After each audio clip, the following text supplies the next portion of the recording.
This story is about a young woman who, 7 years ago, fled from a whirlwind romance with one of the world's most powerful billionaires after discovering she was pregnant. Terrified that his high stakes life of corporate empires, ruthless rivals, and endless scrutiny would endanger her child, or worse, that he might reject them both, she vanished without a trace, raising their son alone in a quiet coastal town far from the spotlight. She built a simple, safe life as a freelance illustrator, pouring all her love into her bright, curious boy, who never knew his father's name. For 7 years, she kept the secret buried deep, telling herself it was for the best. The billionaire, Alexander Voss, searched tirelessly at first, then slowly buried the pain under layers of work and isolation, convinced she had simply left him. He became colder, more untouchable, the kind of man who commanded boardrooms with a glance and closed billion-dollar deals before breakfast. Until one fateful afternoon in a luxury hotel lobby during a rare business trip that brought her back to the city she once called home. The encounter. The marble floors gleamed under crystal chandeliers. Elena Harper clutched her portfolio tightly, nerves buzzing from the pitch meeting she'd just survived. Her 6-year-old son, Liam, walked beside her in his favorite dinosaur sneakers, holding her hand and swinging it like a pendulum. He was humming a tune from his favorite cartoon, oblivious to the tension radiating off his mother.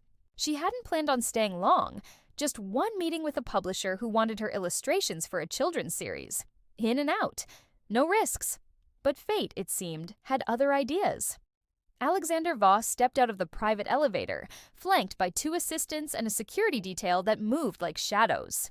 He was mid-sentence, voice low and commanding, when his gaze drifted across the lobby and froze. Elena, time didn't stop so much as fracture. She felt the air leave her lungs. He looked almost exactly the same. Tall, broad-shouldered, dark hair perfectly styled, that sharp jawline shadowed with just enough stubble to remind her of lazy Sunday mornings years ago. But his eyes, those piercing gray eyes, held something new. Not just recognition, hunger, pain, shock. He took one step forward, then another, the entourage falling back instinctively. Elena's grip on Liam's hand tightened. "We need to go," she whispered.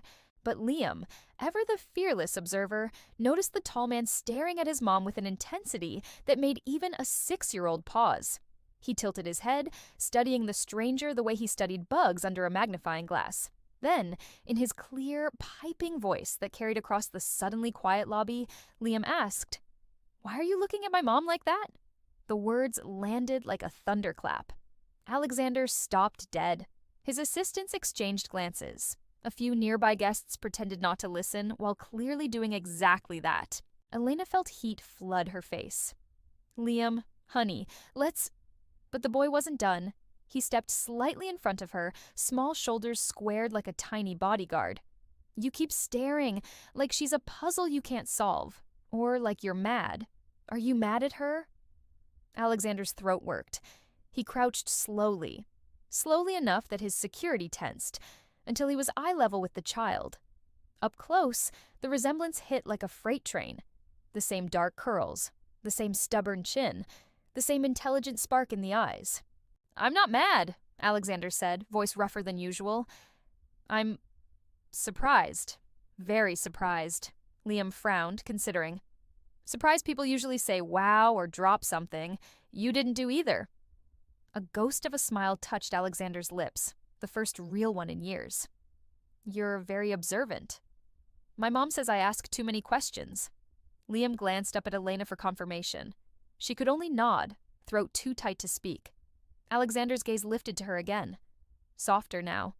Aching. "Elena." She swallowed. "Alexander." Liam looked between them, confusion deepening. "You know each other?" "Yes," she whispered. The billionaire straightened, never breaking eye contact with her. "How old are you, son?" "6," Liam answered proudly. "Almost 7. My birthday's in June."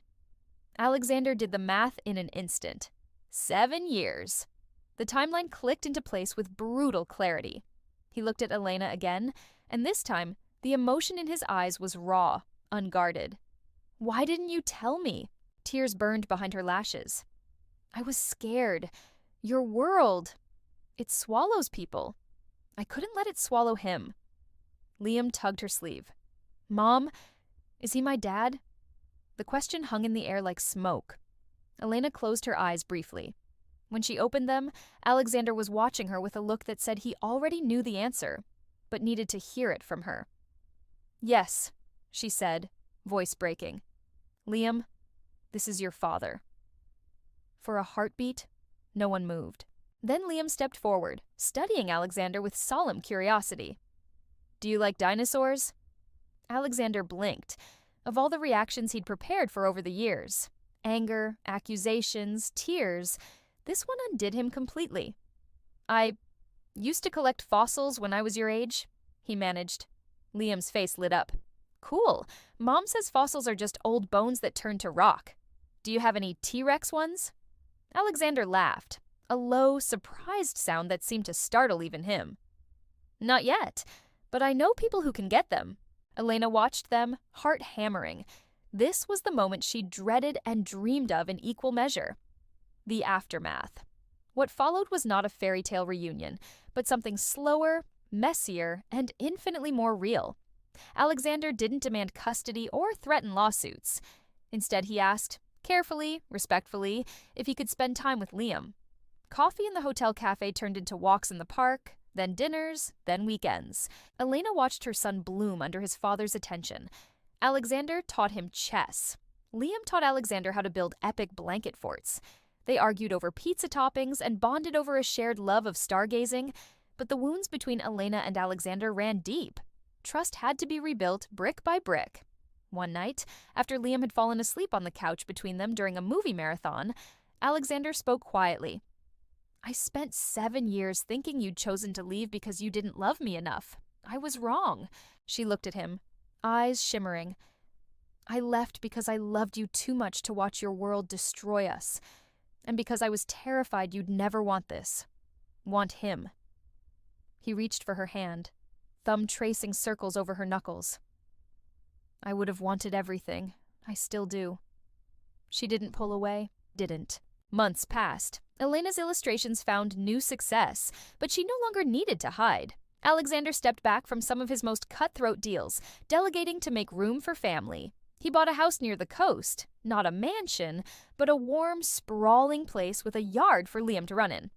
One evening, as the sun set over the ocean, Liam raced ahead with a kite while Elena and Alexander walked behind. The boy turned, grinning. Dad, come help, it's getting away! Alexander laughed and jogged forward, strong arms steadying the string. Elena watched them, her son and the man she'd once run from, and felt the last pieces of fear dissolve. Later, when Liam was asleep, Alexander pulled her close on the porch swing. I kept searching for you, he murmured against her hair, even when I told myself I'd stopped. I kept looking for you in every crowd, she admitted, wondering if you'd hate me. Never. He tilted her chin up. Marry me. Again. Properly this time. No running. No secrets. Tears slipped down her cheeks. But they were happy ones. Yes.